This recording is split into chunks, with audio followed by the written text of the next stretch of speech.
जहाँ पर भी वही करते हैं वो करम चाहे, जहाँ पर भी वही करते हैं फैसले गुंबदे खजरा के मकी करते हैं फैसले गुंबदे खजरा के मकी करते हैं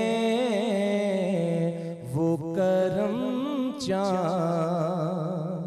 आओ बीमारो मदीने से शिफाए ले लो, आओ बीमारो मदीने से शिफाए ले लो, आओ बीमारो मदीने से शिफाए ले लो, दर्द को दूर शाहे दुनिया दी करते हैं, दर्द को दूर शाहे दुनिया दी करते हैं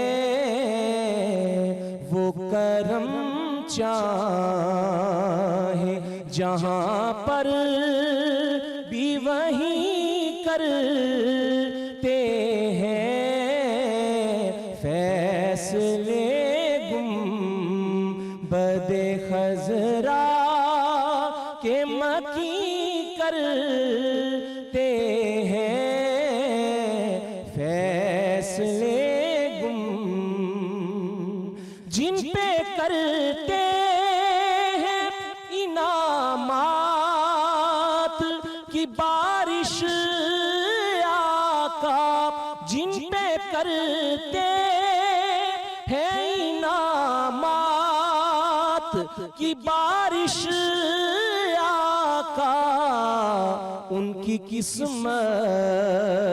में मदीने की ज़मीं करते हैं, उनकी किस्मत में मदीने की ज़मीं करते हैं वो करम चाहे, जहाँ पर भी वही करते हैं फैसले गुंबदे खजरा के मकी करते हैं वो करम बाबे जिब्रील पे पहुंचे तो ये जाना अजमल, बाबे जिब्रील पे पहुंचे तो ये जाना अजमल, आके दरबानी यहाँ सिदरा नशी करते हैं, आके दरबानी यहाँ सिदरा नशी करते हैं फैसले गुंबदे खजरा के मकी करते हैं वो करम चाहे, जहाँ पर भी वही करते हैं फैसले गुंबदे खजरा के मकी करते हैं।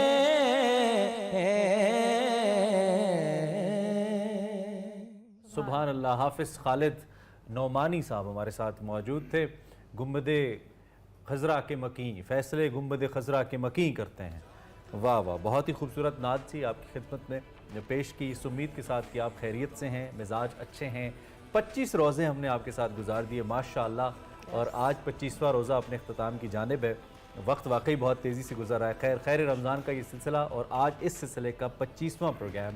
मैं हूँ इमरान हसन और मैं हूँ अरमला हसन। उम्मीद करते हैं आप बिल्कुल ठीक होंगे, लेकिन उसके साथ साथ गर्मी की शिद्दत में बहुत ज़्यादा इजाफा हो गया है। 25 रोज़े तो हो गए, लेकिन साथ साथ शुरू के रोज़ों में हमें ज़रा मौसम ने अच्छी आदत डाली थी, हमें थोड़ा रिलैक्स किया हुआ था। आहिस्ता आहिस्ता जैसे जैसे रोज़े भी गुजरे, मौसम के अंदर भी गर्मी ज़्यादा और शिद्दत ज़्यादा हो रही है। सो रोज़ेदारों के लिए थोड़ी मुश्किलात हो रही हैं, लेकिन अल्लाह ताला ने जहाँ इतनी तौफीक दी है, अल्लाह ताला बेशक आगे भी तौफीक देंगे और रोज़े और रमज़ान हमारा बहुत अच्छा ही गुजरेगा। बिल्कुल जी।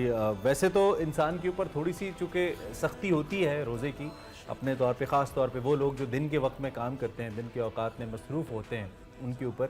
लेकिन दूसरी जानिब आप ये भी देखिए कि ये बरकतें सिर्फ 5 दिन के लिए बाकी हैं।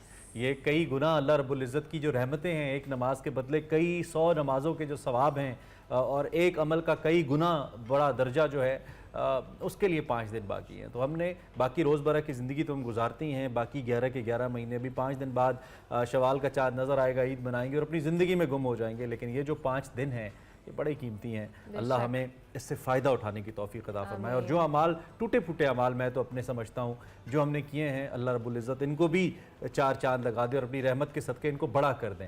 हमारे इर्द गिर्द बहुत से लोग ऐसे हैं जी जो ज़िंदगी के मुख्तलिफ़ मामलात में आए रोज़ बरकत और बेबरकती या नौसत का तज़किरा करते दिखाई देते हैं। इनफैक्ट हम खुद ही अक्सर जब हम बात करते हैं कि फ़लाँ चीज़ में बड़ी बरकत पड़ गई, फ़लाँ चीज़ तो नौसत हो गई, नौसत में फिर नज़र भी आ जाती है, हसद भी आ जाता है, बहुत सारी चीज़ें, और कई चीज़ों को आसानियों से मनसूब किया जाता है। और कोई अगर मुश्किल आन पड़े तो इसको हम कहते हैं कि नौसत है। इसी पे आज हमने बात करनी है, आज ये मौजू चुना है। बिल्कुल, कुछ चंद ऐसी बातें हैं जो हमारी ज़िंदगी का हिस्सा होती हैं, जिसमें हम दूसरों को टोक भी देते हैं। अक्सर कहा जाता है जी कि मगरिब के बाद नाखून नहीं काटने चाहिए, घर में नाखून फेंकने से घर में नहुसत होती है, घर में मकड़ी के जाले लग जाएं तो उससे भी नहुसत का रास्ता। झाड़ू नहीं लगाना चाहिए, बिल्कुल मगरिब के बाद झाड़ू नहीं लगाना चाहिए। हाथों की उंगलियों को जो चटकने और आवाज़ जो निकालने की हमारी नॉर्मली प्रैक्टिस होती है, उससे नहुसत से रिलेट किया जाता है। आप ये आज सवाल आप ज़रूर रखेंगे अपने जो स्कॉलर भी होंगे उनके सामने भी कि क्या ये चीज़ें वाकई नहुसत या बेबरकती का बायस बनती हैं, या सिर्फ ये हमारे वहम का एक हिस्सा है। आज हम ज़िंदगी के मुख्तलिफ पहलुओं में, मामलात में बरकत या नहुसत किन वजूहात की बिना पर आती है, इस हवाले से बात करेंगे। हमारे साथ हमारे गेस्ट मौजूद हैं। ऐनुल हक बगदादी साहब हमारे साथ मौजूद हैं, स्कॉलर हैं। Thank you very much Baghdadi साहब, बहुत शुक्रिया आपका। और हम ज़रूर चाहेंगे आपसे टॉपिक की बात करें, लेकिन उससे पहले आमना की जानिब किचन में चलते हैं। आमना, अस्सलाम वालेकुम, कैसी हैं आप? मैं बिल्कुल ठीक हूँ, आप कैसी हैं? बिल्कुल ठीक। आमना, आज क्या बना रही हैं? वैसे बरकत और नौसत पे तो आमना से भी बात हो सकती है। कभी कभी कहते हैं ना, खाना थोड़ा था, ज्यादा लोगों को पूरा हो गया, बरकत हो गई। बिल्कुल, थोड़ा और वो भी बरकत हो और कोई जाती है। मेहमान आने वाले हो, कोई चीज गिर के टूट गई, कहते हैं ये तो मेहमान ही मनहूस है, जब भी आता है मेरे घर कोई चीज टूट जाती है। खैर, आज क्या है आपके पास मेन्यू में? जी, आज संडे स्पेशल मेन्यू है थोड़ा। आज चिकन कीश बनाएंगे, हम बेक करेंगे, और साथ में डोनट्स बन रहे हैं। अच्छा, एंड दूसरा जो है, जो ड्रिंक है वो भी आज हमारा बहुत स्पेशल है। ये भी एक प्रॉफिटिक ड्रिंक है, नबीज़ बना रहे हैं। इसके लिए हम लोगों को प्रोफेसर साहब बता सकते हैं कि कितनी इसकी फजीलत है, और साथ में जो इसकी न्यूट्रिशनल वैल्यू है वो बहुत ज़्यादा है। तो कीश के लिए मैंने पहले मैं ये ज़रा डो मैंने प्रिपेयर की थी। इसके अंदर मैंने जस्ट मैदा डालना है, अंडा डाला है, और सॉल्ट और पानी से इसको गूंद दिया है। मैं जस्ट क्योंकि मैंने इसको अंदर रखना है, ये देखिएगा, ये इसका पैन है, इस तरह से भी होता है, और इसमें ये साइज भी है, इसमें जिस तरह के भी साइज आप जो भी साइज आपको जी। तो मैं इसको ना बेस पे लगा के इसको पहले खाली बेस को 7 to 8 मिनट्स बेक करना होता है। लाइक ये क्रस्ट बन जाएगा, देन फिर हम इसके अंदर चिकन श्रेडेड है ये डालेंगे, और ये जो इसका बैटर है, ये बैटर के लिए मैंने लिया है मिल्क और क्रीम लेनी है, और इसके अंदर चिकन स्टॉक एंड एग्स डाल के, इसके अंदर सॉल्ट, ब्लैक पेपर डाल के वो हम इसमें डाल देंगे, और देन फिर इसको बेक करेंगे। और फिर कितने मिनट के लिए बेक? फिर इसको तकरीबन 20 to 25 मिनट्स लग जाएंगे। टूथपिक प्रिक करके देखेंगे ताकि ये गीला ना हो। जब तक वो ड्राई हो जाएगा तो वो इसका मतलब है कि रेडी है। तो मैं ये बेस पे लगा के इसको उतनी देर बेक करने के लिए रख दूंगी। ठीक हो गया। आप ना मीनवाइल आपका प्रोसेस देखते भी रहेंगे, आपसे पूछते भी रहेंगे, अपने टॉपिक की जानिब आते हैं चूँकि बगदादी साहब हमारे साथ मौजूद हैं। बगदादी साहब, सबसे पहले तो हम ये जो नहूसत और बरकत का एक लफ्ज़ है, ज़रूर चाहेंगे कि इस टॉपिक का इंट्रोडक्शन आप इस तरह कहें, और एसोसिएशन जो हम कर देते हैं मुख्तलिफ चीज़ों से, रिलीजन या इस्लाम इस हवाले से क्या कहता है? जी, बिस्मिल्लाहिर्रहमानिर्रहीम, बहुत शुक्रिया। आज के मसाइल तो बिलखुसूस नहुसत और बरकत वाले तो कसरत से पाए जाते हैं। दोनों चीज़ें एग्जिस्ट करती हैं, लेकिन इसकी समटाइम ताबीरात गलत हैं। जिस तरह आपने बात की है उस पर आ जाते हैं हम। पहले तो हम ये देख लेते हैं कि बरकत क्या है और नहुसत क्या है। तो सादा सी एक चीज़ है कि बरकत दीन इस्लाम के अंदर कुरान अज़ीम की आयात के ज़रिए भी बताया गया कि जिसमें मुख्तलिफ़ आयात हैं। जैसे ईमान के बारे में कहा गया कि इस ज़मीन पर बसने वाले अगर ईमान ले आएँ तो अल्लाह रब्बुल इज़्ज़त ज़मीन और आसमान की बरकतें उन पर खोल देगा। तो इसी तरह की बहुत सारी आयातें जो इस बात पर दलालत करती हैं कि बरकत एग्जिस्ट करती है और मौजूद है। आप अलैहिस्सलाम के फ़रामीन हैं जिनमें आपने लोगों के माल, उनकी उम्र और उनकी इज़्ज़त में बरकत की दुआएं दी। अब मसला ये है कि ये बरकत है क्या? इसके लिए एक हाँ जी, तो उसके लिए मैं एक इसकी तारीफ़ ये करता होता हूँ कि ये बरकत किसी फ़िज़िकल चीज़ का नाम नहीं कि हम ये उठा के ले आएँ किलो की सूरत में और ये समझें कि मेरे घर के जो आटा था या चावल थे 10 किलो थे तो वो 20 किलो हो गए बरकत के साथ, या आटा बढ़ गया, या मेरे माल जो पैसा था वो 1 लाख से 20 लाख हो गया बरकत के साथ। तो ये कुछ लोग ताबीर ये करते हैं कि माल की ज़्यादती। तो एक तो माल भी बढ़ना ये भी बरकत है, लेकिन इसका एक परफेक्ट तरीका बरकत का ये है, और ये यही एग्जिस्ट भी करता है, कि बरकत अल्लाह रब्बुल इज़्ज़त की ताईद और नुसरत है। अल्लाह की ताईद और नुसरत है कि रब ताला आपके थोड़े से माल के साथ जब आपने रिज़्क़ हलाल के ज़रिए कमाया हो, उस थोड़े के अंदर अल्लाह ताला आपको मैनेज कर देता है। मैनेज कैसे करता है कि आपको आफ़ियत और सेहत देगा। थोड़ा पैसा है तो आपके लिए ऐसी बीमारियां नहीं आएंगी कि जिनके ऊपर कसरत से पैसा खर्च हो। अब उसके मुकाबले में अगर अपोजिट हम चले जाएं तो हराम खोरी करने की सूरत में अल्लाह रब्बुल इज़्ज़त ऐसी चीज़ें क्रिएट उस बंदे के लिए हो जाती हैं। किसी की टांग टूट जाएगी, लाखों उस पे लग जाएगा, किसी को कैंसर की बीमारी शुरू हो जाएगी, लाखों उस पे लग जाएगा। तो गोया कि वो लाखों कमाने की चक्कर में रहता है और से और कमाता है, अंडर टेबल डील्स के जरिए पैसा लाता है, लेकिन उसमें फिर बरकत नहीं बल्कि वो क्या होता है, नहुसत आ जाती है। तो हम ये कह सकते हैं कि बरकत का मतलब है जिंदगी में आसानी, और दूसरा कि ये रब ताला की नुसरत और ताईद है, आपके दिल का इत्मीनान है। गोया कि जब आप खुद मुतमईन है ना, इवन कि अगर आपके ऊपर मुश्किल भी आ गई और आप जायज़ तरीके से अपनी ज़िंदगी को गुजार रहे हैं, अल्लाह के बताए हुए उसूलों के मुताबिक गुजार रहे हैं, फिर अगर आपके ऊपर कोई परेशानी आ जाती है तो अब नहीं कहा जा सकता कि ये नहुसत है, बल्कि वो रब ताला की उस उसूल के मुताबिक आएगी जिसमें अल्लाह ने फरमाया कि मैं अपने नेक और मुकर्रब बंदू को पहचानता हूँ। किस ज़रिए से? उनको किसी मुश्किल में डाल देता हूँ, उनके किसी प्यारे को उनसे छीन लेता हूँ, ठीक है, उनसे माल छिन जाता है, दीगर चीज़ें होती हैं। फ़ाइदा साबत हम मुसीबा कालू इन्ना लिल्लाहि व इन्ना इलैहि राजिऊन। ऐसे लोग जो मेरे होते हैं, जब उनसे कुछ छिन जाए या उनके ऊपर कोई परेशानी आ जाए तो वो ये नहीं कहते कि नहुसत है, मुसीबत है, मेरे ऊपर ये क्यों आ गई, बल्कि उस वक्त वो एक ही जुमला इस्तेमाल करते हैं, ये मेरे रब की तरफ से था, ये लौट के उसी की तरफ चला गया। जब ये जुमला इस्तेमाल है तो इसका मतलब क्या हुआ है कि अब मुश्किल आई लेकिन बंदा अल्लाह के साथ राजी है, उसकी रजा में राजी है, उसके ऊपर मुश्किल हुई। हज़रत अबू बकर सिद्दीक़ रज़ी अल्लाह ताला अन्हु आप अपने घर का सारा माल उठा के ले आए। यार रसूलुल्लाह सल्लल्लाहु अलैहि वसल्लम ने पूछा कि अबू बकर घर के लिए क्या छोड़ आए हो? फरमाया घर में तो कुछ भी नहीं है, अल्लाह और अल्लाह के रसूल का नाम छोड़ आया हूँ। ये था अल्लाह की नुसरत और रसूलुल्लाह की मोहब्बत कि मैंने माल सारा अल्लाह की राह में ईसार के जज्बे के तहत तकसीम कर दिया, आपके ऊपर कुर्बान कर दिया। मेरे घर में क्या है, अल्लाह और अल्लाह का रसूल है, क्योंकि वो हमेशा रहने वाले हैं, मेरा घर कायम दायम रहेगा। अबू बकर रज़ी अल्लाह तआला अन्हु का घर आज भी कायम दायम है और बहुत सारे मालो दौलत वाले तो इस नीयत से अल्लाह और अल्लाह के रसूल की ये बड़ी रज़ा के लिए खर्च नहीं करते, उनका घर कायम। मैंने देखा है कि बहुत सारे लोग इसको in terms of physical attainments देख रहे होते हैं कि हमें फिजिकली क्या मिल रहा है। तो अगर आपकी औलाद की सेहत ठीक है, आपके माँ बाप की सेहत ठीक है, आपके ऊपर कोई मुसीबत नहीं आ रही, तो ये भी अल्लाह रब्बुल इज़्ज़त की बरकत है।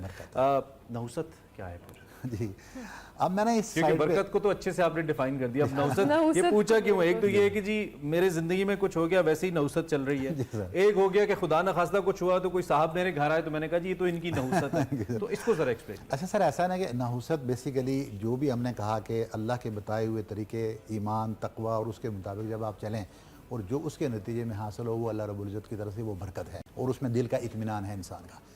उसके मुकाबले में अब क्या होगा कि जो इसके अपोजिट चलेगा यानी जहाँ पर हराम खोरी होगी, रिज़्क़ हलाल नहीं होगा, वहाँ पर क्या है, वो नहुसत है। एक हदीस मुबारक में इस पर कोट कर देता हूँ। आप अलैहिस्सलाम ने फरमाया कि एक शख्स था कि जो सफ़र करता हुआ, लंबा सफ़र करता हुआ मक्का मुकर्रमा पहुँच गया, और सफ़र की वजह से उसके ऊपर आसार नुमायाँ थे, कपड़े खराब, गर्द आलूद, बाल बिखरे हुए। वो जब पहुंचा है वहाँ जाके उसकी हालत और कैफियत ये हो गई कि रब का घर देखा, अपने हाथ बुलंद कर लिए और या रब्बी या रब्बी या रब्बी अपने रब से दुआएं मांगने लग गया।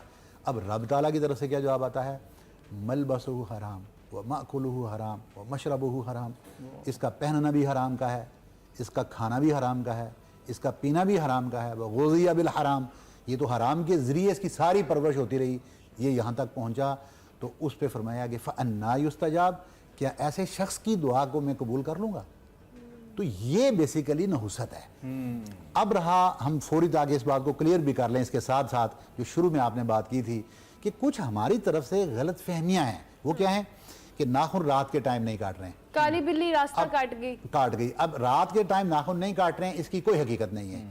था क्या कि पुराने दौर में जब लाइट नहीं होती थी, रातों को रोशनी का बंदोबस्त नहीं था, अंधेरे में किसी ने नाखून काटा हो तो कट गया, उसकी उंगली कट गई तो उसने कहा यार नाखून रात को नहीं काटने चाहिए। वरना इसका वैसे कोई रिलीजियस के साथ इसका कोई ताल्लुक नहीं है, सिवाय इसके कि नाखून काटें तो उसको महफूज कर दें, कटे हुए को, क्योंकि इसको कहते हैं ये जन्नत का लिबास में से हिस्सा इंसान के साथ बाकी है। और बहाने का भी तो हुक्म है कि पानी में बहा दें। जी, या उसको कहीं महफूज जगह पे मिट्टी में इस तरह से रखते हैं उसको। अच्छा, दूसरी बात क्या थी कि इसी तरह की मुख्तसर सी चीजें, काली बिल्ली आगे से गुजर गई, बिल्ली को पता ही नहीं है बिल्ली को पता ही नहीं है कि वो इल्जाम लग गया। अब उल्लू को पता ही नहीं, उल्लू बोल गया, उस पे कौन सी एफआईआर कट गई है कि मैं मनहूस अच्छा, शीशा टूटने पे भी अक्सर तोहम परस्ती ये सारी है। ओके, ये सारी चीजें बुनियादी तौर पर हमारे इस मुआशरे के अंदर एग्जिस्ट करती हैं, बरसीर पाक व हिंद में, हमारे मुसलमानों में। वजह कि हमारी बैकग्राउंड्स कहाँ से हैं, हमारी जड़ें जो है ना वो हिंदू या सिखिज्म से हैं।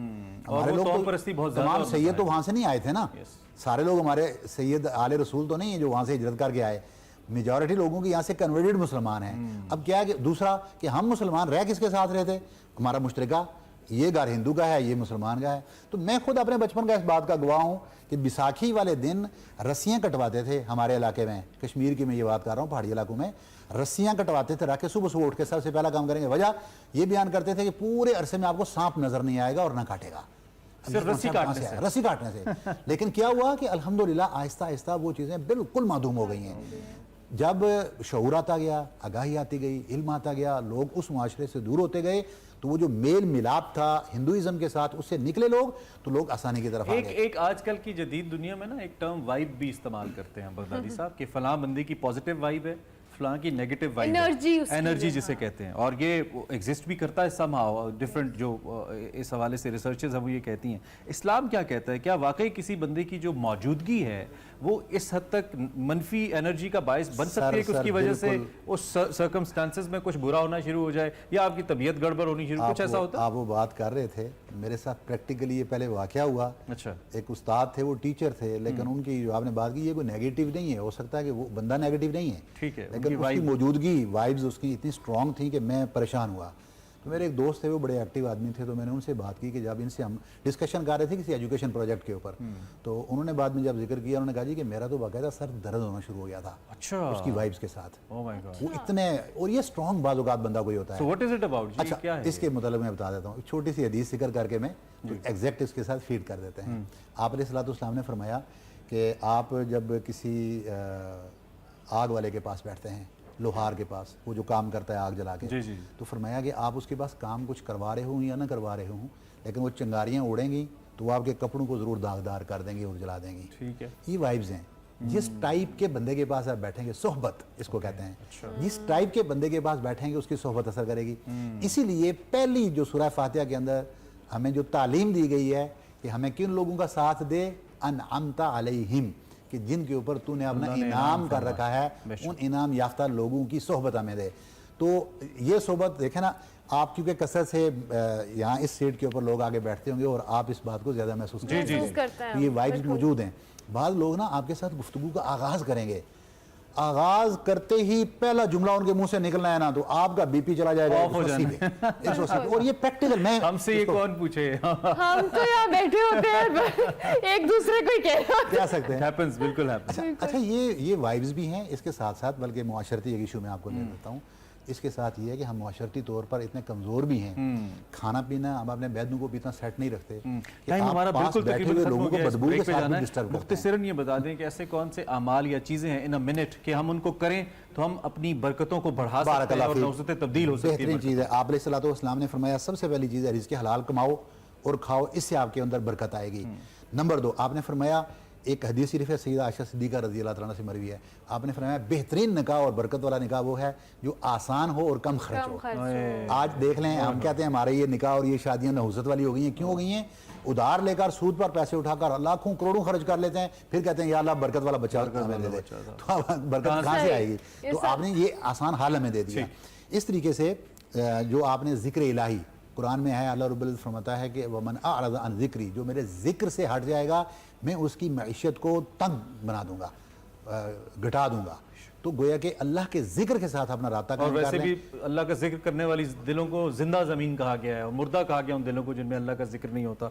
टाइम हमारा तकरीबन ख़त्म हो गया। आपका बहुत शुक्रिया आइनुल हक बगदादी साहब, बहुत ही अहम मौजू पर नहुसत या बरकत and then good vibes and bad vibes को भी हमने डिस्कस किया। अभी हम एक ब्रेक लेंगे, ब्रेक के बाद वापस आएंगे। आप देखते रहिए खैर रमज़ान।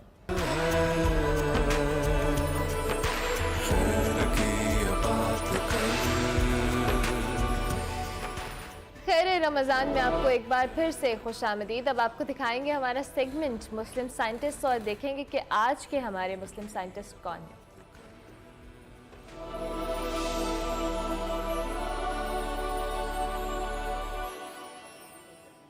अस्सलाम वालेकुम नाज़रीन, मैं हूं वकार अहमद और आप देख रहे हैं मुसलमान साइंसदान। मुसलमान अजीम साइंसदान जिन्होंने 2 से 3 सदियां जो हैं, जिसको हम सुनहरी दौर कहते हैं, इसमें वो चाय रहे, ऐसा तहकीकी काम किया जो बाद में मुआविन साबित हुआ। आज हम जो जितनी तरक्की देखते हैं इसके बहुत सारे जो सोर्सेज हैं वो उन्हीं 2 और 3 सदियों के दरमियान जाके हमें मिलते हैं। मोहम्मद बिन मूसा अल ख्वारिज़मी, बहुत बड़ा नाम, और इनका मुकम्मल नाम जो है वो अब्दुल्ला मोहम्मद बिन मूसा अल ख्वारिज़मी है। पैदाइश 780 ईस्वी में है और इनकी जो वफ़ात है वो 850 ईस्वी में हुई। साइंसी शोबा जो है इनका आप जानते हैं, रियाजी, फल्कियात, जोग्राफिया, जिंदगी के हालात मालूम नहीं है, लेकिन हत्ता कि उनकी तारीख़ी पैदाइश और तारीख़ी वफ़ात के बारे में भी मौरख़ीन में इख्तलाफ पाया जाता है। लेकिन अल ख्वारिज़मी का अगर वैसे आप कद देखें, नाम देखें, कितना बड़ा नाम है, लेकिन इन मामलात में कुछ इख्तलाफ है। एग्जैक्टली हमें नहीं मालूम कि उनकी तारीख़ी पैदाइश और तारीख़ी वफ़ात क्या थी।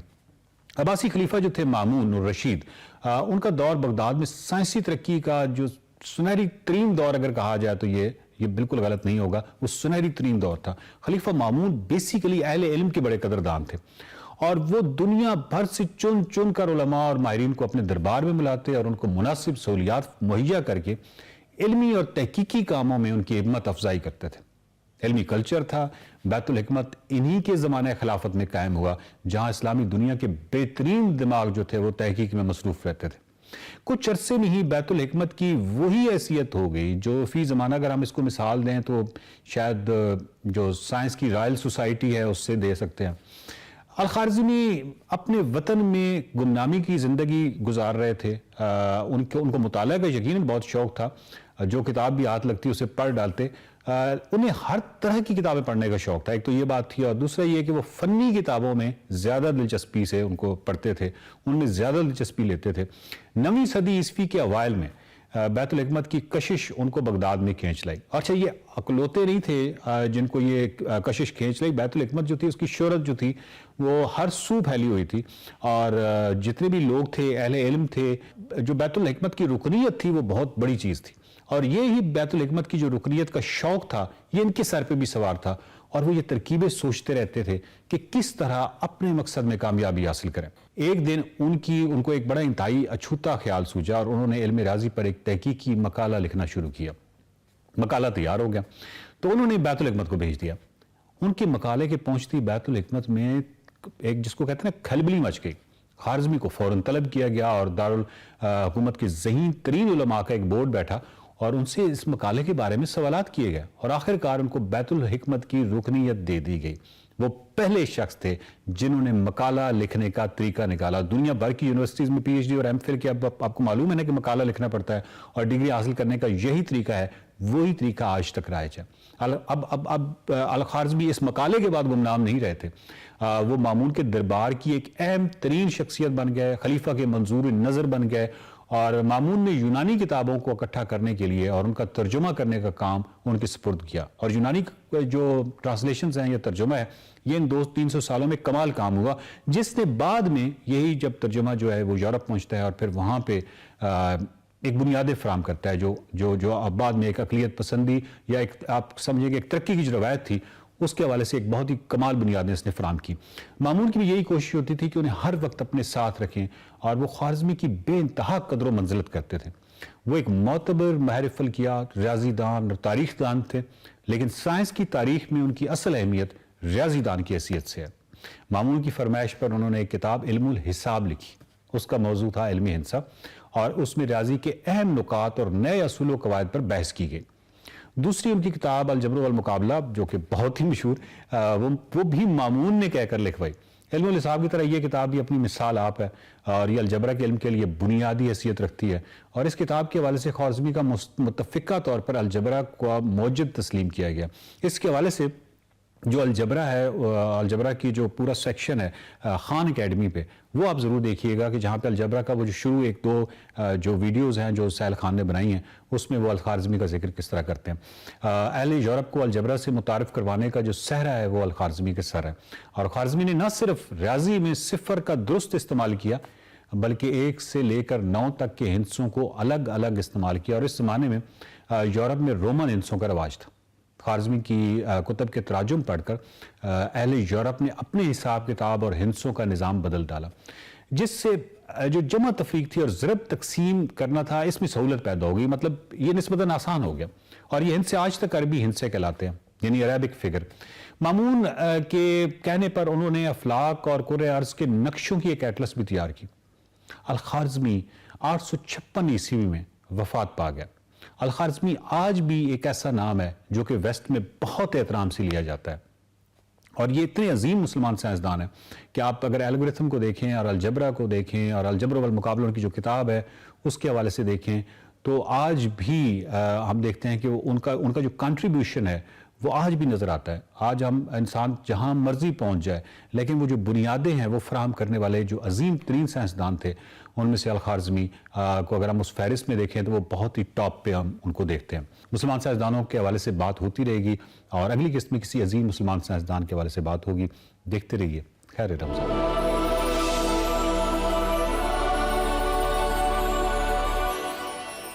जी जनाब, मुस्लिम साइंटिस्ट आपने देखा और अब हम कुछ बात करेंगे इस ट्रांसमिशन में भी क्रिकेट के हवाले से। दूसरा T20 मैच हुआ जिसमें पाकिस्तान ने न्यूजीलैंड को शिकस्त दे दी। रन्स की मशीन बाबर आजम की शानदार सेंचुरी हो, स्पीड स्टार हारिस रऊफ की तूफानी बॉलिंग हो, पाकिस्तान ने न्यूजीलैंड को दूसरे T20 में भी बासाने ठिकाने लगा दिया। ये खतरनाक जो बॉलिंग अटैक है जी, इसके सामने कीवी जमकर ना खेल सके और उनकी जो बैटिंग लाइन है वो बिल्कुल फ्लॉप हो गई। लाहौर के कजाफी स्टेडियम में खेले गए मैच में कौमी टीम ने टॉस जीतकर पहले बैटिंग का फैसला किया। बाबर की जानिब से पाकिस्तान की जानिब से बाबर आजम और मोहम्मद रिजवान ने 99 रन्स की ओपनिंग पार्टनरशिप कायम की। उसके बाद मोहम्मद रिजवान 50 रन बनाकर आउट हुए। उसके बाद जी फ़खर जमान आए और साइम अयूब आए, वो अपना खाता ही नहीं खोल सके। इमाद वसीम भी 2 रन के मेहमान साबित हुए। दूसरे एंड पे जी द किंग बाबर आजम जमे रहे और उन्होंने 58 गेंदों पर न्यूजीलैंड के खिलाफ शानदार सेंचुरी स्कोर की। बिल्कुल आलमी रिकॉर्ड भी बनाया। बाबर आजम बतौर कप्तान T20 में सबसे ज्यादा सेंचुरियां बनाने वाले प्लेयर बन गए और सेकंड नंबर पे इस वक्त वो कैप्टन जो कि हाईएस्ट मैचेस जीता हुआ है और ओवरऑल उनकी आई थिंक ये 3rd सेंचुरी थी इन T20 मैच। हमारे साथ सैयद अवैस मौजूद हैं, उनसे हम बात करते हैं और पूछते हैं कि वो इस पर क्या राय रखते हैं। अवैस, लॉन्ग रमज़ान टेन्योर, इसमें हमारी बात ही नहीं हुई आपसे। आई होप आप ठीक ठाक हैं, रोज़ों का ज़्यादा असर नहीं हुआ आप पे, कैसे हैं आप? ज़्यादा असर नहीं हुआ रोज़ों का, बस आपको पता है इमरान भाई काम लगा हुआ है, बस रमजान का आपको पता है कि 12 इफ्तारी और सहरियां करवाते हैं, बस उसमें ड्यूटीज लगी हुई हमारी। अच्छी बात है, बहुत अच्छा। आपको पता है वैसे बहुत ज्यादा सोशल वर्क मैं करते हैं बिल्कुल इनको फॉलो करी। आइडिया है कि बहुत ज़्यादा अफ्तारी जो इन सारी फूड ड्राइव्स के अंदर बढ़ चढ़ के पार्टिसिपेट करें। दूसरी जानिब अवैस, आप चूंकि अब क्रिकेट से आपका ताल्लुक है तो आप भी दुआएं लगी हैं। आप अपडेटेड तो होंगे डेफिनेटली। ये जो दूसरा T20 मैच हुआ है, इस हवाले से क्या कहेंगे? बाबर आजम ने एक बार फिर जो कह लेना, जो भी उनके क्रिटिक्स थे उनको भरपूर जवाब दिया है कि he is still the king. एक चीज तो क्लियर है, क्योंकि बाबर आजम को जब भी आप क्रिटिसाइज करते हो तो आपको शट अप कॉल मिल जाती है उनके बैट से, तो एक अच्छी बात होती है, क्योंकि एक बड़े प्लेयर की यही निशानी होती है और हमेशा वो अपने बल्ले या अपने बॉल से जवाब देता है। और बाबर आजम ने कल भी कर दिखाया। आपको पता है कि जैसे इमरान भी कह रहे हैं कि उस वक्त आई गेस 20 रन शायद उनको चाहिए, वन ऑफ द हाईएस्ट अपना as a captain I guess if I am not wrong score करने के लिए। तो ही इज गोइंग गुड। और जिस तरीके से वो खास करके आप देखें जो T20 स्क्वाड है पाकिस्तान का, वो बड़ा एक जलप आपको नजर आता है। आपको याद हो थोड़े अरसे पहले आप चले जाए इमरान भाई, यही हम बार बार बात करते थे कि यार ये सरजमीन जानी जाती थी फास्ट बॉलिंग के लिए, तो फास्ट बॉलर्स आपके पास नजर नहीं अब आते। अब आप देखें तो आपके पास डगआउट में इतना स्ट्रॉन्ग फास्ट बॉलिंग कंपोनेंट बैठा हुआ, उसके बाद जो प्लेइंग 11 के अंदर आप देखें तो ये हकीकत बात है कि कोई भी स्कोर कार्ड हो आपका, आज वही पाकिस्तान की बॉलिंग आपको नजर आती है कि वो स्कोर कार्ड को रोकती है दूसरी टीम को स्कोर करने से। आप स्पिन बॉलिंग ऑप्शन में देखें, आपके पास वैरायटी ऑफ ऑलराउंडर्स मौजूद है। लेकिन एक अच्छी बात इमरान भाई इसके अंदर मैं थोड़ा सा अपना शेयर भी करना चाहूँ, क्योंकि मैं लाहौर में था वो जो पंजाब स्पोर्ट्स सीरीज के लिए, तो मौका मिला स्टेडियम में जाने का। जब आपको पता है ये अनफॉर्चुनेट है, हमारे जो लोग हैं जो सो कॉल्ड स्पोर्ट्स जर्नलिस्ट बन जाते हैं या लाइक एक दो शो करके कहते हैं कि हम बड़े अपना 30 मार खाने स्पोर्ट्स में, कुछ ना कुछ क्रिटिसिज्म आपको पता है पाकिस्तान टीम में चलता रहता है जी। बाबर आजम, इमाद वसीम का निकाल लेते हैं, कभी हारिस रऊफ का हो जाता है, कभी कुछ मामलात होते हैं कि जी ये प्रेशर में है। लेकिन मुझे उस दिन एक अच्छी बात लगी जब वो प्रैक्टिस मैचेस, जो आपको पता है सिनेरियो बेस्ड प्रैक्टिस मैच हो रहा था, उसके अंदर मैंने उन दोनों को देखा, बड़ा एक अपना गपशप थी, बड़ा एक अच्छा माहौल था। उसके बाद कल आपने देखा जिस तरीके से अपना जब उन्होंने 2 खिलाड़ियों को आउट किया था पिछले मैच के अंदर, तो बाबर आजम की एक्साइटमेंट आपने देखी थी। ऑब्वियसली आपको एक टीम यूनिट है, आप एक कप्तान हो, आप टीम को लेके चलते हो, एक अच्छी बात है, आपका एक जलप यूनिट है। फिर कल भी मैंने देखा कि जिस वक्त आपको पता है पोस्ट मैच जब मैच खत्म हो गया था, एक वो अपना सिनेरियो पाकिस्तान क्रिकेट बोर्ड ने बनाया हुआ है कि एक प्लेयर दूसरे प्लेयर का इंटरव्यू लेता है, तो बड़ा एक अच्छी चीज वो नजर आई। तो ये भी एक शट अप कॉल है उन लोगों के लिए जो कि बार बार कोशिश करते हैं कि पाकिस्तान टीम का माहौल हम खराब करें। देखें आपने अगर T20 को मैं निकाल दूं, पाकिस्तान दुनिया की one of the best teams है T20 में, नो डाउट है। आपके पास वनडे मैचेस हैं, ये वनडे मैचेस के अंदर जिस मसले की तरफ आप इशारा कर रहे हैं, इस पे भी तो फिर क्रिकेट बोर्ड को ही कोई स्ट्रेटजी बनानी चाहिए ना। आई मीन क्रिकेट बोर्ड को भी नजर आ रहा है, अब तो मैनेजमेंट कमेटी के चेयरमैन भी एक जर्नलिस्ट ही हैं, तो उनको बेहतर पता है कि कौन एक एजेंडे के तहत खबरों को प्लांट करता है और उससे टीम का माहौल ओवरऑल खराब होता है। तो आई थिंक उनको एक्शन लेना चाहिए और ऐसी जो 2-3 गंदे अंडे या गंदी मछलियां हैं जो तालाब को गंदा करने की कोशिश कर रही हैं, उनको निकाल के बाहर करना चाहिए, उनकी एक्रेडिटेशंस कैंसिल करनी चाहिए। They should not get in the PCB premises. Imran ने बहुत अच्छी बात आपने की है। मुझे याद है जिस वक्त मैं लाहौर था तो मैंने एक दो से ये बात की थी PCB मैनेजमेंट में। मैंने कहा मुझे एक चीज समझाएं कि जब ये खबर निकलती है पाकिस्तान क्रिकेट बोर्ड से, ऑब्वियसली कहीं ना कहीं से तो निकलती है ना पाकिस्तान क्रिकेट बोर्ड से खबर, तो शटअप कॉल उस वक्त क्यों नहीं दी जाती? वेट क्यों किया जाता है 3-4 दिन का, ताकि उसको ज्यादा खिचड़ी बन के लोग समझने लग पड़े कि हाँ ये बात सच्ची है।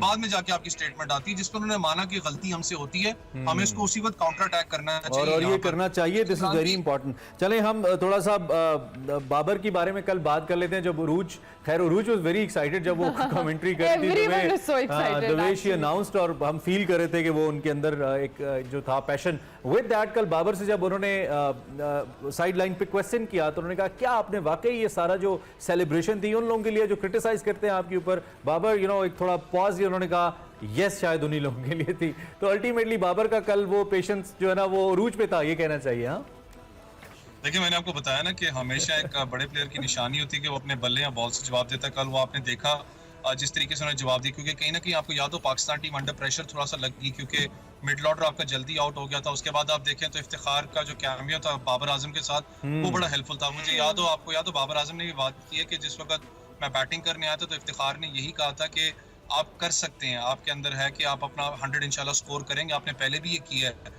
आखिरी बॉल में जिस वक्त अपना बाउंड्री लगाई गई, आपने वो फ्रस्ट्रेशन देखी है जो एक प्लेयर के अंदर से निकलती है, चीख होती है बेसिकली शुक्राने की कि यार ये होता है कि मैंने अपना स्कोर किया यहाँ पर, मच नीडेड था।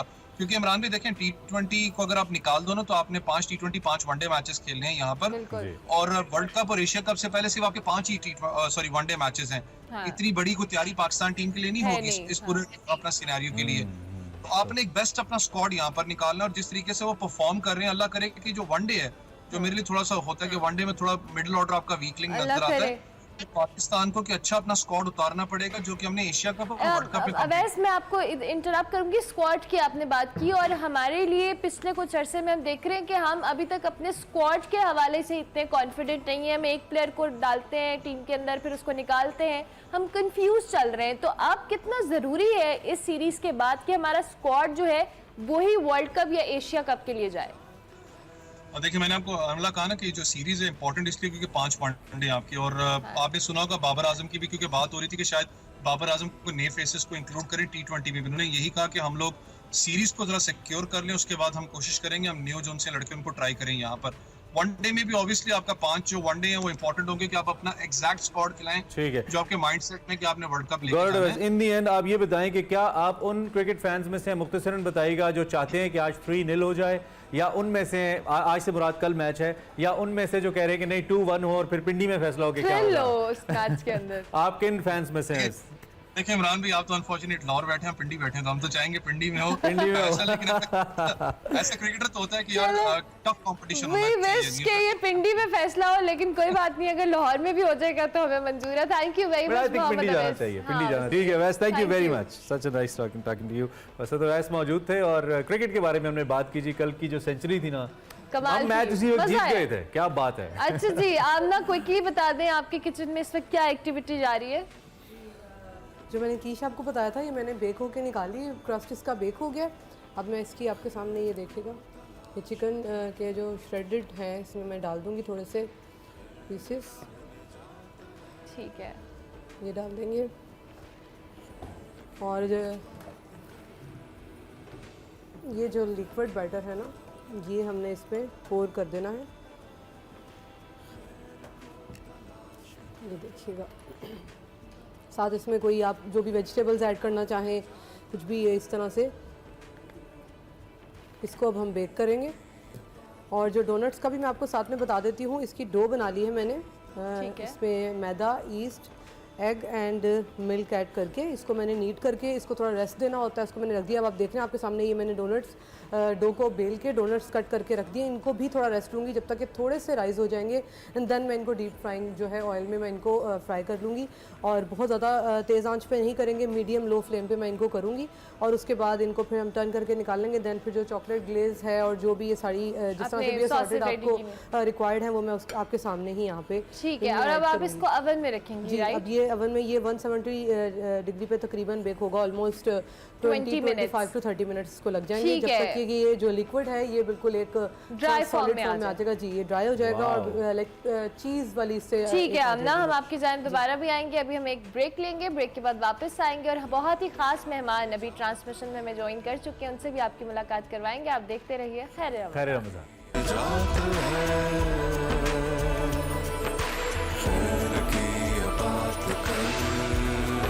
खैर रमज़ान में आपको एक बार फिर से खुशामदीद। प्रोग्राम में आगे बढ़ते हैं जी। जैसा कि ब्रेक से पहले हमने आपको बताया कि आपकी मुलाकात एक ऐसे मेहमान से कराएंगे, और पूरे रमज़ान में हमारी कोशिश रही है कि ऐसे मेहमानों से आपका तारुफ़ कराया जाए जो कि ज़िंदगी के मुख्तलिफ़ शोबों में अपनी ज़ात से हट कर इस माशरे के लिए, पाकिस्तान और पाकिस्तानियों के लिए कुछ करने की कोशिश कर रहे हैं। और आज जो शख्सियत हमारे साथ मौजूद हैं, अल्लाह रब्बुल इज़्ज़त ने उनको एज़ाज़ बख्शा है। मुझे लगता है कि इस वक्त वो अपनी इस दौड़ में शायद सर फ़हरिस्त है, सबसे आगे दौड़ रहे हैं माशाल्लाह, कंट्रीब्यूट करने के लिए, सोशल सेक्टर के अंदर लोगों को एम्पावर करने के लिए, और इस्लामिक पॉइंट ऑफ व्यू को मद्देनज़र रखते हुए, यानी कि हमारा जो इस्लामिक नॉर्म्स हैं, हमारी जो कॉन्स्टिट्यूशनल रिस्पॉन्सिबिलिटीज़ हैं, उसको मद्देनज़र रखते हुए पाकिस्तानी कौम और यूथ की जो शख्स खिदमत कर रहे हैं, उन्हीं को आज हमने बुलाया है। जब हम आपका जिक्र करेंगे, आपको दिखाएंगे, तो आप ज़रूर इस बात से एग्री करेंगे। एक माइक्रो फाइनेंस बैंक है जी, मोर देन 1.5 बिलियन, हमारी इन्फॉर्मेशन तो ये है, लेकिन फर्दर इन्फॉर्मेशन हम उनसे लेंगे, जिसके ज़रिए बिला सूद कई हज़ार लोगों को कर्ज़े दिए गए हैं, दिए जाते हैं, वो अपने कारोबार करते हैं। और अखुवत इस ऑर्गेनाइजेशन का नाम है, जिसके ज़रिए इस वक्त पूरी दुनिया के अंदर माशाल्लाह पेनिट्रेट किए हुए, और बिलखुसूस इसका जो इम्पैक्ट है वो पाकिस्तान के माशरे पे आ रहा है। एशिया का जो इंसानियत का बेहतरीन अवार्ड है वो ले चुके हैं, एंड व्हाट नॉट, सितारा इम्तियाज ले चुके हैं। और इसके साथ साथ जी अखुवत फाउंडेशन की हम बात करें, अखुवत ने एक यूनिवर्सिटी का भी आगाज़ किया, और बड़ा अच्छा इसका कॉन्सेप्ट है कि पहले तालीम हासिल करो, बाद में फ़ीस अदा करो। हम डॉक्टर साहब से बात करेंगे, चैलेंजेस को भी डिस्कस करेंगे। डॉक्टर मोहम्मद अमजद साकिब साहब हमारे साथ मौजूद हैं। Thank you very much doctor साहब। thank you it's very much. Always an honour and pleasure जब भी आप आते हैं यहाँ पर। डॉक्टर साहब, अब किसी से ढका छुपा नहीं है अखुवत का काम। डेफिनेटली आपने एक बहुत डिफरेंट चीज़ इंट्रोड्यूस भी कराई और माशाल्लाह अब आप बहुत ज़्यादा और बड़े पैमाने के ऊपर इसको आगे लेके चल रहे हैं। हम ज़रूर चाहेंगे अखुवत के हवाले से जो भी लेटेस्ट प्रोग्रेस है आप हमारे साथ शेयर करें। देन हम यूनिवर्सिटी के हवाले से भी ज़रूर जानना चाहेंगे। जी, पहले तो मैं आपका मशहूर हूँ कि रमज़ान मुबारक के इन मुक़द्दस लम्हात में आपने मुझे दावत दी और नेकी की बात और अच्छाई की बात को परवान चढ़ाया। तो अखुवत का आगाज़ हमेशा मैं इस बात से करता हूँ कि ये अदारा बना क्यों, इसकी बुनियाद और असास क्या है। तो वो हर शख्स नेकी करना चाहता है। तो हमने भी मुवाक़ात मदीना एक नबी पाक सल्लल्लाहु अलैहि वसल्लम की एक अजीम सुन्नत थी, तो उससे फैज़ याब होते हुए कहा कि एक ऐसा मुआशरा बनाएं जिसमें हर शख्स की मदद करे। अगर आधे लोग गरीब हैं, आधे लोग गरीब नहीं हैं, तो उनके दरमियान अगर रिश्ता बन जाए तो सारे अच्छे हो सकते हैं। तो इसके तहत फिर हमने हिकमत अमली ढूंढी। हमने कहा कि भीख तो हमने देनी नहीं है, तो ये इंसानियत की तौहीन है। तो हमने कहा कि लोगों को कर्ज़ हसन देंगे जिससे वो अपना कारोबार करेंगे। कर्ज़ हसन वो होता है जो मोहब्बत से, इसार से दिया जाता है, जिसके ऊपर कोई इजाफी रकम या सूद नहीं लिया जाता। तो वो कर्ज़ हसन का काम हमारा बड़ा अल्हम्दुलिल्लाह अच्छे तरीके से आज तक चलता आ रहा है। 55 लाख कर्ज़े हम दे चुके हैं, 200 अरब के करीब कर्ज़े हैं। और देखें इन कर्ज़ों की बरकत अल्हम्दुलिल्लाह के 100% तकरीबन 99.9% शरह वापसी है।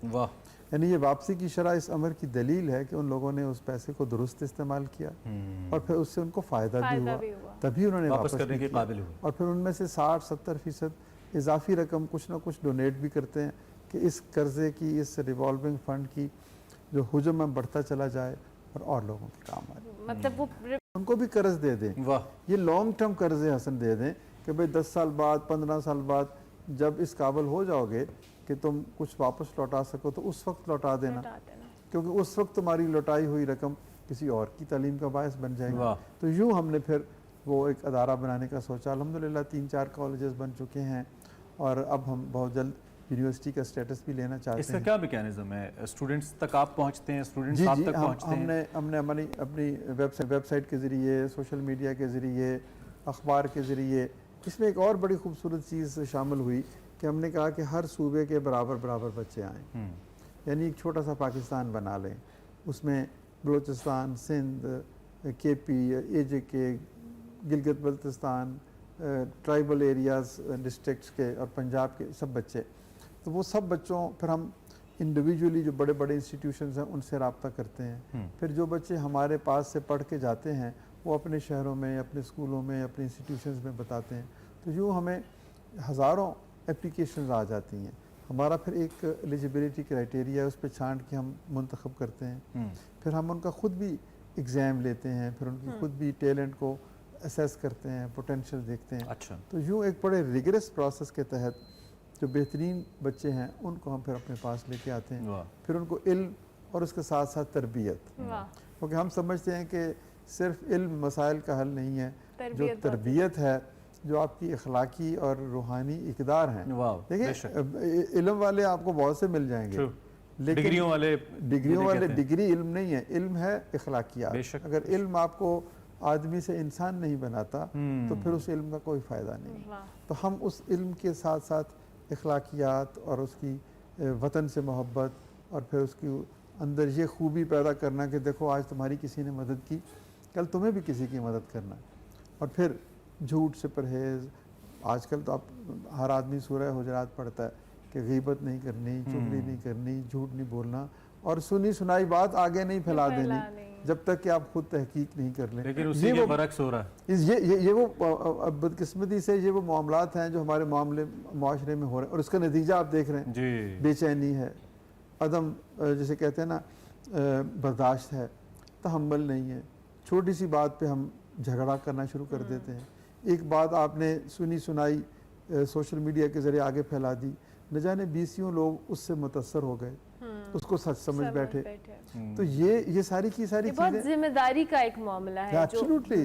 देखिए आप सोशल मीडिया के ऊपर जब आप कुछ लिखते हो तो 10-20 नहीं, सैकड़ों हज़ारों लोग उसको पढ़ सकते हैं। जी जी जी जी। तो अगर वो गलत हो, खुदा ना खास्ता अगर वो गलत तो हो, मैं सबकी जिम्मेदारी आप पे। मैं किसी की नीयत पे शक नहीं कर बिल्कुल। रहा, आप अपनी सादगी में जी जी जी। कोई बात आगे ऐसी बढ़ा दें जिससे फसाद का या झगड़े का किसी की जान जा सकती है, आप किसी के बारे में कुछ ऐसा लिख दें, हमारा मुआशरा तो इतना जिसे कहते हैं तंग नजर हो चुका है। तो वो इन चीज़ों को भी हम उसको पूरे हम कहते हैं कि नहीं, बच्चों को एक बेहतरीन इंसान बनने के लिए जो खूबियाँ हैं, बस ये कोशिश है, क्योंकि अल्टीमेट विजन वही है ना कि एक ऐसा मुआशरा, आप भी तो उसी मुआशरे की तश्कील के लिए कोशिश कर रहे हैं ना, मैं भी कर रहा हूँ, सब लोग कर रहे हैं, जिसमें हर शख्स को इज्जत से जिंदा रहने का मौका मिले। डॉक्टर साहब, मैं ज़रूर जानना चाहूँगी, जिस तरह से ये तो आपकी यूनिवर्सिटी है, कॉलेज की हम बात कर रहे हैं, और जिस तरह से आप कर्जे देते हैं लोगों को, ये जो फलाही काम होते हैं, ऑब्वियसली रिलीफ के जो भी पेंडेमिक आता है, कोई ज़लज़ला है, कोई सैलाब है, उसमें आपकी फाउंडेशन बहुत बेहतरीन अंदाज में कंट्रीब्यूट करती है। इसके हवाले से भी हम ज़रूर जानना चाहेंगे जो डोनर्स वाला मामला है और किस तरह से ये वर्क करती है ऑर्गेनाइजेशन। ये देखिए, ऐसे ही है ना कि आपने काम शुरू किया, इब्तिदा में चंद लोग थे, फिर वो बात नेकी जो है ना, ये भी खुशबू की तरफ फैलती है, तो वो लोगों तक पहुंची और लोग साथी बन गए।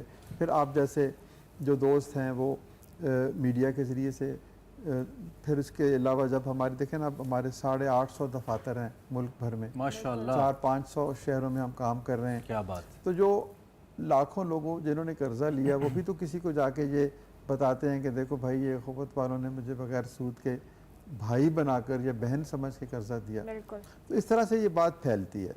फिर अहले खैर भी इकट्ठे होते हैं, मतलब फिर देने वाले भी आते हैं। अच्छा डॉक्टर साहब, मैंने हमेशा, चूँकि आप आजकल आपकी कैंपेन भी रमज़ान में चल रही है, हम टेलीविज़न स्क्रीन्स पे देखते रहते हैं, सोशल पे भी, I always question in my mind कि बड़ी फ़ाइन आपकी ऑर्गेनाइजेशन है, ऑपरेटिंग एक्सपेंसेस होते हैं हर ऑर्गेनाइजेशन के, और वो पहला सवाल डोनर के जहन में भी आता है और व्यूअर के जहन में भी आता है कि हाउ टू, मतलब आप उसको कैसे फिर फुलफिल करते हैं। अगर आप कुछ चार्ज नहीं कर रहे अपने कर्जों की मद में, तो आपके ऑपरेटिंग एक्सपेंसेस जो कि बहुत बड़े होंगे, ओवैसे इतने मैस लेवल पे काम है आपका, तो वो ज़रा डोनर्स जो हैं, ये जो लोग आपके साथ खड़े होना चाहते हैं, उनके लिए ज़रा बताइए हाउ इट वर्क्स। सबसे पहली बात तो ये है कि हमारे कोशिश ये होती है कि ऑपरेशनल एक्सपेंस कम अज़ कम हो। ठीक है, क्योंकि जितना पैसा आया वो लोगों की फलाह के लिए खर्च होना चाहिए। ठीक है। दूसरी चीज़ ज़ाहिर है, अब जिन लोगों ने, अब तकरीबन 7000 अफराद हमारे यहाँ मुलाजम हैं, आप उनको रज़ाकार तो नहीं बना सकते। ठीक है। हर आदमी ने अपनी ज़रूरियात पूरी करनी है, तो उनको सैलरी तो मिलती है। ठीक। तो वो भी हमें ये कहते हैं कि हम मार्केट से निस्बतन कम लेंगे, क्योंकि ये सिर्फ काम नहीं है, ये इबादत भी है, इससे और थोड़ी सी। ठीक। फिर उसमें बहुत से रज़ाकार भी शामिल हो जाते हैं। ठीक है। तो लेकिन फिर भी आपको पता है, बिजली, पानी, पेट्रोल, सारी चीज़ें, ऑफिसेज हैं, ऑपरेशनल तो वो उसी डोनेशन से ही उसका कुछ हिस्सा इस तरफ चला जाता है। ठीक। यानी अगर आपकी डोनेशन, मिसाल के तौर पर हमारे अखराजात अगर 7-8 या चलें 10% हम कह लें, तो अगर आप 100 रुपये देंगे तो 10 रुपये इंतज़ामी में चले जाएंगे, 90 रुपये कर्ज में चले जाएंगे, अगले साल वो 90 आएंगे। फिर तो दुनिया में आमतौर पर 30-40-50% तक भी जी बिल्कुल अदारे हैं वो जो अपने ऑपरेशनल एक्सपेंस करते हैं। तो हमारे अल्हम्दुलिल्लाह दुनिया में जो बहुत कम अखराजात वाले अदारे हैं, और बड़ा फाइन तरीके से आपका जो मैकेनिज्म है, आप कहाँ से शुरू करते हैं? आप एक लिमिट क्या है, एक जो कर्ज़े हसन आप देते हैं, मिनिमम टू मैक्सिमम क्या है? जी देखिए, मिनिमम तो कोई भी नहीं है, कोई भी आदमी 5000, 10000, 20000 भी ले सकता है। टाइम लिमिट होती है कि आप 1 साल से 2.5 साल के दरमियान आपने according to your cash flow. मसलन एक छोटी सी मैं मिसाल दे देता हूँ, एक आदमी है वो कहता है मैं फल की रेडी लगानी, तो 20,000 की मिसाल के तौर पर रेडी आती है, 10,000 का फल आता है, ठीक है। तो 30,000 रुपये वो कर्जा लेके वो शाम को 1000, 1500 या 2000 कमा लेता है, तो वो फिर 1 साल में या 1.5 साल में पैसे वापस कर देगा। ठीक है। तो ये डिपेंड करता है कि आपने किस किस्म का कारोबार करना है। तो अब तो हम लाख, 1.5 लाख, 2 लाख रुपए तक के भी कर्जे देते हैं घरों की तामीर के लिए। डॉक्टर साहब, sorry to cut you, what if someone defaults? मैंने एक दुकान खोली कर्जा हसन लेके और वो डिफॉल्ट कर गई, ज़लज़ला आ गया, जल गई, मैं नहीं चला सका, देन व्हाट? नहीं देखिए, क्या आपका जो क्या कुदरती आफात हैं, 3-4 चीज़ों में हम, चूँकि ये नेकी की नीयत से कर्ज दिया जाता है जी, भाई समझ के दिया जाता है, तो 3-4 सूरतों में वो कर्जा माफ़ हो जाता है। खुदा न खास्ता किसी की डेथ हो गई, ठीक है, तो घर वालों से हम तकाजा नहीं करेंगे, कोई ब्लाइंड हो गया, ठीक है, या कोई खुदा न खास्ता माजूर हो गया, ठीक है, अल्लाह की तरफ से कुछ भी कुछ कुदरती तौर जिसमें पे। उसका, ठीक। फिर कोई कुदरती आफत आ गई, बहुत बड़ी आफत आ गई जिसमें वो, तो ये इन सूरतों में हम उस कर्जे का तकाजा नहीं करते। ठीक, अगर घर वाले देना चाहें तो उनकी चॉइस है, लेकिन हमारी तरफ से वो बेहद प्रेशर नहीं है, ठीक है। तो लेकिन अगर कोई शख्स कहे कि जी मुझे नुकसान हो गया, तो फिर हम उसको पूरी छानबीन करते हैं, फिर हम उसे कहते हैं कि कोई नुकसान देखते हैं, हम उसकी क्रेडिबिलिटी देखते हैं, क्योंकि इस तरह तो फिर एक आम एक आदत बन जाएगी, हर आदमी कहेंगे हाँ, तो वो उसमें हम ज़रा स्ट्रिक्टली देखते हैं कि उस आदमी ने वाकई दुरुस्त है कि नहीं। उस सूरत में हम बाज़ औक़ात उसको अगला कर्जा भी दे देते हैं कि चलो नुकसान हुआ तो एक दफ़ा फिर खड़े हो जाओ, और फिर जब तुम वापस करोगे तो फिर पिछला भी वापस कर दें। बिल्कुल सही। तो एक पूरा निज़ाम है, और आप यकीन करें कि लोग इंतहाई अच्छे हैं। क्या बात। अगर आपने उनसे मोहब्बत किया ना तो आपको नफरत ही वापस मिलेगी। अच्छा डॉक्टर साहब, एक और बात, ऑब्वियसली आपकी ऑर्गेनाइजेशन माशाल्लाह बड़े पैमाने पे काम कर रही है, और आपने खुद भी बताया कि 850 के करीब ऑपरेशन है और मुख्तलिफ शहरों में काम कर रहे हैं। दीगर ऑर्गेनाइजेशंस के साथ हम ज़रूर चाहेंगे, क्योंकि इंटरनेशनली भी अखवत को बहुत रिकग्नाइज़ किया जाता है और उसके हवाले से बात भी होती है, हमने बहुत सारे इंटरनेशनल फॉरम्स पे देखा भी है। कोलैबोरेशन के हवाले से कोई तरीकाकार है कि लोग या बाहर की जो ऑर्गेनाइजेशंस हैं किसी तरह से अखवत के साथ एसोसिएटेड हो? ये ज़रूर, अगर कोई बाहर की अदारे हैं, डोनर्स हैं, इंटरनेशनल डोनर्स हैं, इंटरनेशनली जो वेल रिप्यूटेड चैरिटी ऑर्गेनाइजेशंस हैं, तो हम चाहते हैं कि मिलजुल के काम करें, लेकिन हमारे कुछ असूल हैं। हम सबसे पहले तो यह कि पाकिस्तान के अपने इनलैंड जो हमारे कानून है, मुल्क का जो लॉ है, उसके मुताबिक हमें काम करना है, नंबर 1। दूसरा ये कि हमारी भी कुछ अखलाकी इक़दार हैं, हम भी एक किसी ज़ाब्ते के तहत हमने अपनी एक विज़न डेवलप की है। तो ये 2-3 चीज़ें अगर ठीक हों तो फिर हम बड़ी खुशी से करते हैं। लेकिन अगर कोई हमें ये कहे कि ये लाखों करोड़ों रुपए ले लो और आप सूद के ज़रिए सूद के ऊपर अपने या हमारा कोई एजेंडा इंडोर्स कर दो या अपना मॉडल तब्दील कर लो, तो वो हम फिर ज़रा इस मामले में स्ट्रिक्ट है करते हैं। नहीं, बहुत अच्छी बात है। आप हमें क्यों सपोर्ट करते हैं? आप हमें सपोर्ट करते हैं कि आप एफिशिएंट हैं, आप इफेक्टिव हैं, आप इंटरेस्ट नहीं लेते, आप डिस्क्रिमिनेशन नहीं करते, आप किसी सियासी एजेंडे पे काम नहीं करते। अब हमारा सियासत से कोई तल्लक नहीं है। तो इसी तरीके से कोई हमें ऐसा एजेंडा जो वेस्टर्न एजेंडा हो, वेस्टर्न एजेंडा जो पाकिस्तान की अपनी एथिक्स और मोरालिटी और वैल्यूज़ के खिलाफ हो, तो हमें ऐसा तो काम कर नहीं सकते। वही हमारी असल जो मोहब्बत है वो मुवाख़ात मदीना के तसव्वुर से है, और फिर अपनी ज़मीन से है, अपने लोगों से है, अपने नज़रिया पाकिस्तान से है। तो ये है। डॉक्टर साहब, हम जानते हैं कि आप बड़े मुहिब वतन पाकिस्तानी हैं और आपका ताल्लुक ब्यूरोक्रेसी से भी रहा है, the start of your career, and then you switch towards this charity work, और अल्लाह ने माशाल्लाह बड़े भाग लगाए, और सारी बातें आपकी नीयत है और मेहनत है, इसके अलावा और अल्लाह की रहमत तो होती है। तो ऐसे, लेकिन आप जैसे पाकिस्तानियों की अगरचे के हैं भी, लेकिन जितना बड़ा क्राइसिस है, जितना केओस है, उसमें बहुत ही ज़्यादा ज़रूरत है। आप इस मौजूदा सूरत हाल पे बीइंग अ पाकिस्तानी, जो कि पाकिस्तान के इंतज़ामी मामलात को भी समझता है, और अल्लाह ने इतना बड़ा एक काम भी आपसे अल्लाह रब्बुल इज़्ज़त ले रहा है, आप इस पे क्या कमेंट करेंगे? एज अ होल कलेक्टिवली कैसे इससे हम निपटें? देखिए, बुनियादी तौर पर तो मैं बड़ा एक ऑप्टिमिस्ट शख्स हूँ, पुरुमीद हूँ। मैं कहता हूँ कि कभी मुझे पानी का गिलास आधा खाली नज़र नहीं आता, आधा भरा हुआ नज़र आता है। फिर मैं कहता हूँ कि जब तक मेरा खुदा है तो मुझे किस चीज़ की खौफ है? वो खुदा का वजूद जो है वो मुझे उम्मीद देता है, ताकत देता है। तो लेकिन एक बात मैं ये कहना चाहूँगा कि हमें अपना काम करना चाहिए। हम हर वो काम करते हैं जो किसी और का है। ठीक। मतलब हमें अगर मैं तालिब इल्म हूँ तो मुझे अपनी तवज्जो तालीम पे की तरफ लगानी चाहिए।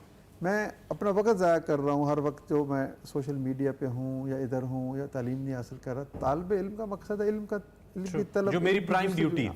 मैं सरकारी मुलाजिम हूँ तो मुझे अपने फ़राइज़ दयानतदारी से अदा करना चाहिए। मैं ताजर हूँ तो मुझे वो काम करना चाहिए। मैं आलिम दीन हूँ तो मुझे अपने जो अखलाकियात, रूहानियात और दीनी उसके मुताबिक काम कर। हम बाज़ का एक्सीड कर जाते हैं, हम उन कामों को हाथ डाल देते हैं जो मेरे नहीं आते। हमारी डोमेन में नहीं आते। मैं मसलन मुझे पता ही नहीं है कि जी क्रिकेट कैसे खेली जाती है, लेकिन मैं भी तज्जियाकार बन जाता हूँ पूरी कौम कि भाई ये जो है ये इस टीम को बदल डालो, ये टीम आज हार गई है, इसको जेल में डाल दो, इसको सजा दे दो, इसको ये कर दो, और फिर मैं शक का इजहार करता हूँ कि ये बंदा जानबूझ के अच्छा नहीं खेला। तो ये देखे ना, मुसलमान की एक खूबी ये भी है कि वो बदगुमान नहीं होता, वाह वाह वाह, वो खुश गुमान होता है। भाई मैं क्यों कहूँ कि अगर उसने खुदा ना खास्ता वो आउट हो गया तो वो जानबूझ के आउट हुआ, मुझे क्यों कहूँ? मैं ये तो मैंने एक मिसाल दे रहा हूँ। बेसिकली यू आर सेइंग हम सब ने अपनी डोमेन में रह अपने डोमेन में रहें अपने, और अगर आपने इख्तलाफ करना है तो इख्तलाफ का भी एक तरीका होता है। बिल्कुल ठीक, तामीरी होना एहतराम से, प्रोडक्टिव होना चाहिए। डॉक्टर साहब, आपका बहुत मुस्बत। शुक्रिया, आप तशरीफ लाए और आपने अपना वक्त दिया। आप कीमती वक्त है आपका, definitely one of those Pakistanis जिनका वक्त वाकई बहुत कीमती है। बहुत सारे हैं लेकिन one of them is doctor साहब। एंड डॉक्टर साहब ने पाकिस्तान का नाम न सिर्फ पाकिस्तान में अपनी खिदमात की सूरत में मनवाया बल्कि दुनिया भी इनकी खिदमात को सराह रही है। तो ऐसे पाकिस्तानी काबिल तकलीद है। और सबसे अच्छी बात डॉक्टर साहब की है कि he is an optimistic Pakistani, कह रहे हैं कि जी ये वक्त जो है ये आर्जी है, गुजर जाएगा, बस अपना अपना काम ठीक से करते रहें। वंस अगेन डॉक्टर साहब, thank you very much for presence. Programme का सिलसिला आगे बढ़ाते हैं और चूँकि आमिना साहिबा बिल्कुल अपने फाइनल हतमी मराहल में आज की अपनी रेसिपी को लेकर पहुंच चुकी हैं, so I think we should just yes, Amna के डोनट्स बिल्कुल रेडी हो गए हैं। आमना दिखाएं और बताएं भी थोड़ा सा हमें। जी डोनट्स रेडी हैं, बस सिर्फ अब इनकी जो है वो असेंबलिंग कर रही हूँ, थोड़ी सी इनको डेकोर कर रही हूँ। आपके सामने है, देखिए। अब ये चॉकलेट स्प्रिंकल्स हैं, ये वाले ये लगा लेंगे हम, जो भी जिस तरह के भी, क्योंकि मैं तो ये काम ऐसे बच्चों को दे देती होती हूँ, यहाँ तक मेरा काम है, आगे फिर वो अपने हिसाब से जिस तरह की भी चाहें वो अपनी टॉपिंग्स वगैरह। ठीक है आमना, आपके रेडी होते हैं, मजीद आपसे भी बात करते हैं। अभी हम आपको अपना सेगमेंट दिखाते हैं देसी फूड, उसमें देखते हैं कि फरियाल आज हमें कहाँ लेके जा रही हैं और क्या बता रही हैं। देखते हैं देसी फूड। देसी फूड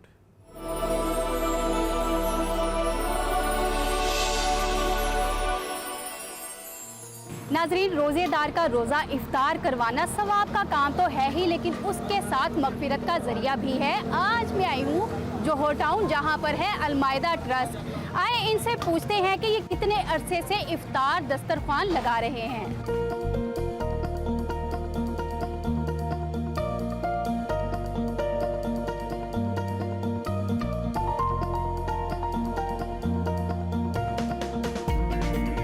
हमारे साथ मौजूद हैं अलमायदा ट्रस्ट के प्रेसिडेंट मोहम्मद अली ख्वाजा साहब। आप मुझे बताएं, आप ट्रस्ट कब से चला रहे हैं? पिछले 14 ईयर से हम लोग ये ट्रस्ट जो है अलमायदा ट्रस्ट इसको रन कर रहे हैं। अच्छा, आप मुझे बताएं कि ये ट्रस्ट बनाने का ख्याल कैसे आया था आपको? ये सन 2000 में मैं अपने बहन भाइयों के साथ, अपने वालिद साहब के साथ हम लोग खाना खा रहे थे। तो मेरे वालिद साहब की एक आदत थी कि इस तरह बैठ के ना, तो कोई एक बात जो उनकी ज़िंदगी का निचोड़ होती है वो कहा करते थे, और बेसिकली वो एक नसीहत होती थी। तो उस दिन उन्होंने कहा कि बेटा, ज़िंदगी कभी चंगा काम करने दिल करे तो भुखे न खाना खुआए। तो वो 2000 में फौत हो गए, अल्लाह ताला उनको जन्नत नसीब करे। तो उनकी बात मुझे 2006 में ज़हन में आई।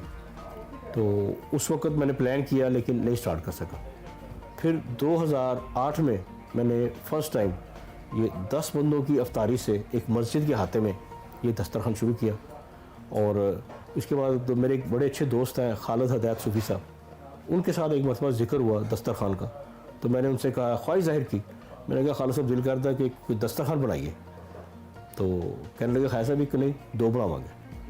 तो उसके बाद हमने सिलसिला शुरू किया, फिर एक दस्तरखान, फिर दूसरा, फिर तीसरा, फिर चौथा। आज अल्हम्दुलिल्लाह लाहौर के अंदर हम 23 दस्तरखान पर 2500 से ज़्यादा लोगों को डेली फ्री खाना खिलाते हैं। अलमायदा जो है ये कितने शोबों में काम कर रहा है?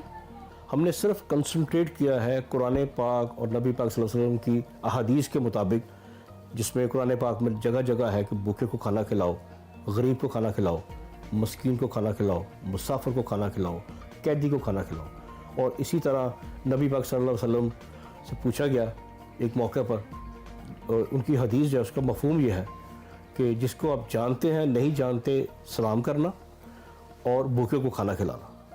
तो हम लोगों ने, दोस्तों ने मिलकर तय किया कि हम सिर्फ़ और सिर्फ खाने पे कंसंट्रेट करेंगे, और इस वक्त हम सिर्फ़ और सिर्फ खाने की एक्टिविटीज़ हैं वो करते हैं। इसमें हमारे 3-4 शोबे हैं।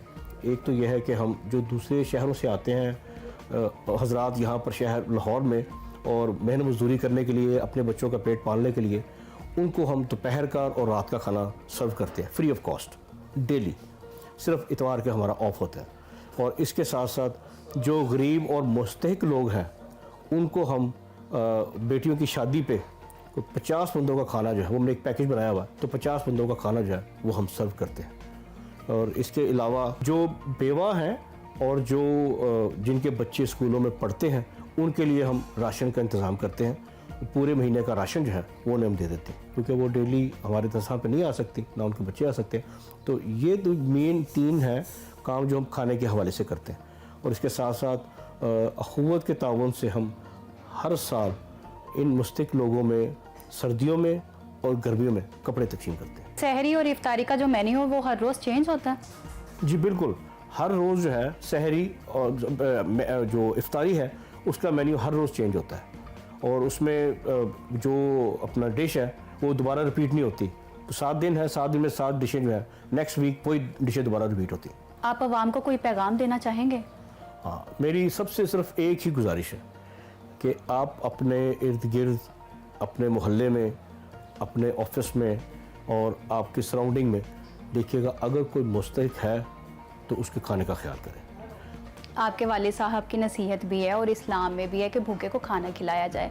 आप कितनी मुसरत फील करते हैं जब लोग पेट भरकर यहाँ से उठकर जाते हैं? मेरा ख्याल है दुनिया की जो सबसे कीमती चीज़ है वो आपका दिली और ज़हनी सुकून है, जो कि आप किसी भी दौलत से और किसी भी और चीज़ से ख़रीद नहीं सकते।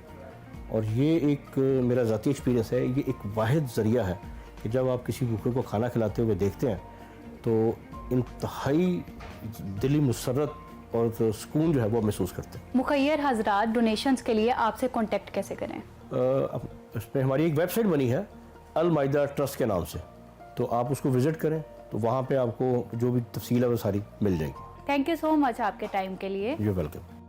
नाजरीन, इफ्तारी में कुछ देर बाकी है, मैं भी जाकर इफ्तारी करती हूँ। खैर रमज़ान से मुझे दीजिए इजाज़त। अल्लाह हाफिज़।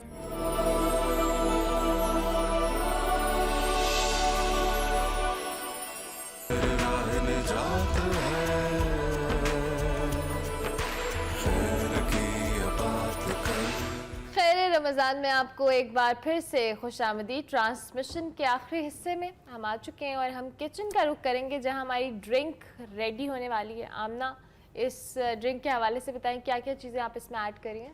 जी, ड्रिंक मैंने आपको बताया था नबीज़ बना रहे हैं और ये नबी पाक सल्लल्लाहु अलैहि वसल्लम ने फरमाया कि नबीज़ पिया करो, इसमें सेहत है। ये काफ़ी मतलब बना के जो है वो इसको प्रेफर किया करते थे। इसके लिए वैसे बेसिकली ये डेट से बनता है, लाइक 4-5 डेट्स आप इनको सोक कर लें। लेकिन इसके अलावा अब इसको हम लोग थोड़ा मज़ीद जो है वो कर सकते हैं, मज़ीद इसकी न्यूट्रिशनल वैल्यू बढ़ा सकते हैं। मैंने फिग ली हैं, इनको भी मैंने सोक कर लिया था, और ये रेजिन्स हैं, इनको भी सोक किया हुआ है। साथ में बादाम और ये सफ़ेद तिल हैं, ये इनको मैंने सिर्फ पानी में भिगो लिया था और इनको ये पानी में ही बनेगा, इसमें मिल्क ऐड नहीं होता। ठीक है, बनाना चाहें तो, बट वो फिर डेट शेक हो जाएगा। हम लोग ये नबीज़ जो है बेसिकली ये पानी में बनता है। इसको मैं अब थोड़ा सा पानी ऐड करके इसको ब्लेंड कर लेंगे बस।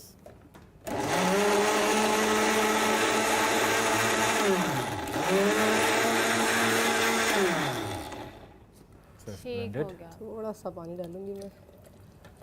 और ये बहुत आमना इसकी जो केले गाढ़ा इतना नहीं होता है, बहुत पतला होगा क्योंकि इसमें पूरा ब्लेंड हो जाएगा और ये बड़ा ये पीने के लायक है। वैसे भी स्ट्रॉ के साथ भी ये अच्छा पिया जा सकता सकता है। हाँ जी, ये देखिएगा। ठीक हो साथ में जो डोनट्स हैं वो रेडी हो चुके हैं और कीश मैंने ये छोटे वाले निकाल लिए हैं, बड़ा वाला मैं आपके सामने निकालती हूँ। अच्छा जी, रेसिपी कार्ड आपकी टीवी स्क्रीन पर है इस ड्रिंक के हवाले से। तो हमने इसकी रोज़ों के अंदर जो तासीर है या असर है वो ठंडा है या? जी, इसकी तासीर ठंडी होती है क्योंकि बादाम और ये मैं इस पे कोकोनट, क्रश कोकोनट थोड़ा सा ऐड करी। Okay, that's nice. ये देखिए, ठीक हो so I think better than any महंगी कोल्ड कॉफीज दैट वी बिल्कुल, ये जो हम फ्लेवर ड्रिंक्स वगैरह पीते हैं, कोई उनकी न्यूट्रिशनल वैल्यू कुछ भी नहीं है। स्पेशली बच्चों के लिए, इवन रमज़ान में तो सारों का ही, जो आपको पता है खासतौर पे आखिरी रोजे जो हमारे चल रहे हैं, तो उसमें इस टाइम पे जो सिचुएशन एनर्जी चाहिए, एनर्जी। आप ये एक ग्लास आप ज़रूर ट्राई करें, इसको आप लेंगे तो आपको खुद इसका फील होगा कि एक आप काफ़ी एनर्जी जो है वो आपको फील होगी, ये देखिएगा। ओके, दूसरी डिश भी जी, रेडी ये है, जो डोनट्स भी quiche रेडी हैं। हमारा बड़ा वाला था, ये मैंने आपको बताया था कि इसकी पहले हमने जो क्रस्ट है उसको बेक करना है। ये लाइट सा सेवरी सा क्रस्ट का जो होता है, बिस्किट से थोड़ा सा ये क्रंची होता है और उससे ज़्यादा ये थोड़ा सा केक से सॉफ्ट होता है। इसको हमने बेक कर लिया था एंड देन फिर इसके अंदर मैंने श्रेडेड चिकन डाला है जस्ट, और कुछ भी नहीं। और जो मैंने बैटर बनाया था, बैटर में चिकन स्टॉक लेना है, मिल्क, क्रीम और एग्स डालने हैं, वो हमने इसके अंदर पोर करके और ये आपके सामने बेक कर लिया। देखिएगा बिल्कुल ये जो है वो इस तरह से हो गया जैसे Right, होता है ये चलें। flavor, हम इसे- Are you finished? जी जी बिल्कुल। चलें, in fact we are finished with the time, so thank you very much आमना, बहुत शुक्रिया। आज की रेसिपी आपने देखी, रेसिपी कार्ड्स भी हमने आपको दिखाए, ज़रूर ट्राई कीजिए and then give us your valuable feedback कि आपको कैसा लगा। मुझे तो देखने में ही बहुत अच्छा लग रहा है। खैर, इससे पहले कि प्रोग्राम हम क्लोज करें, हमने आपको सेगमेंट दिखाना है, that is about Islamabad police, capital police और सभी हमारे जो सिक्योरिटी वाले इदारे हैं उनके उन खास तौर पर वो रिलेट कर पाएंगे कि कैसे उनकी ड्यूटीज़ चलती हैं रमज़ान के अंदर, कैसा टाइट स्केड्यूल होता है। और हमना खालिद चूँकि कैपिटल पुलिस वालों के साथ हैं, तो कैपिटल पुलिस वालों की ड्यूटीज़ आजकल थोड़ी और टाइट है सियासी सूरत हाल को लेकर। सो देखते हैं कि उनकी क्या मसरूफियात है सेगमेंट में। लेकिन प्रोग्राम हमारा खत्म हुआ, आपसे हम कल मिलेंगे हमारी तरफ से। अल्लाह हाफ़िज़। अल्लाह हाफ़िज़।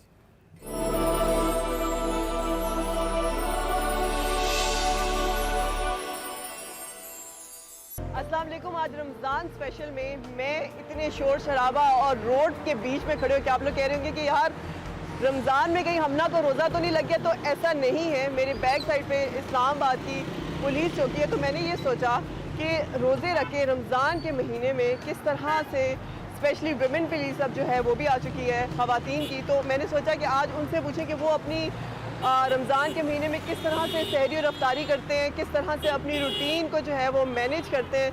ये सारी बातें जो है आज मैं उनसे करूँगी कि किस तरह से वो जो है अपनी ड्यूटी के साथ साथ इतनी सख्त गर्मी में अपने सारे जो फ़राइज़ है वो किस तरह से अंजाम देते हैं। तो ये सब कुछ आज देखेंगे और उसके साथ साथ उनके अफ्तारी का क्या तौर तरीका है, किस तरह से वो चौकी पे स्पेशली जो है अफ्तारी करते हैं। तो मैंने सोचा कि आज का दिन तो बनता है उनके साथ, तो आइए देखते हैं सब कुछ। ओके जी, टाइम थोड़ा कम था, मैंने कहा इससे पहले अफ्तारी हो जाए, तो जल्दी से मुझे दो जो है इस टाइम मिल गई विमेंस पुलिस, तो मैंने कहा उनसे पूछ लेते हैं। अस्सलाम वालेकुम, कैसी हैं आप? वालेकुम अस्सलाम, मैं ठीक हूँ, आप कैसी हैं? मैं भी बिल्कुल ठीक। अच्छा, सबसे पहले आपकी डेजिग्नेशन और आपका नाम?